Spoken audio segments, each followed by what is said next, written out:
Call आला, मला तुझ्याकडे फार महत्वाचं काम आहे. तुला सांगतो, मला काल मस्कट आताचा कॉल आला. तुला तर माहितच आहे त्याला माझ्या हातचा फराळ किती आवडते. तर आता मला बनवायला घ्या लागते, नई सामान आहे. आणि तुला सांगतो, माझ्या बुड्याचं जे क्रेडिट कार्डचं लिमिट आहे ते संपलं.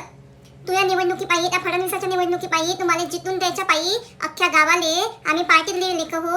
आणि 5-6 पैठण्या मी घेतल्या. मा भावाचं निवडणूक आहे तर मला मिरवायला नको. त्याच्यामुळे क्रेडिट कार्डची लिमिट संपली. आणि माझ्या क्रेडिट कार्ड तुला माहितच आहे, मागच्या महिन्यात मी 10 गुरं आणि 5 कोंबड्या घेतल्या. ते तुला विचारूनच घेतलं होतं बाबा मी. माझ्या क्रेडिट कार्डची लिमिट संपली आहे आता. तुला मी सांगतो, आता तुझा मोदी भाऊ जेव्हा ते लाडकी योजनेचे पैसे टाकन तेव्हाच माझ्याकडे पैसे येतील. तेव्हापर्यंत माझ्याकडे पैसे नाही आहे. मी सगळ्या सामानाची यादी केली बाबू. चकली आणि चिवड्याने काय काय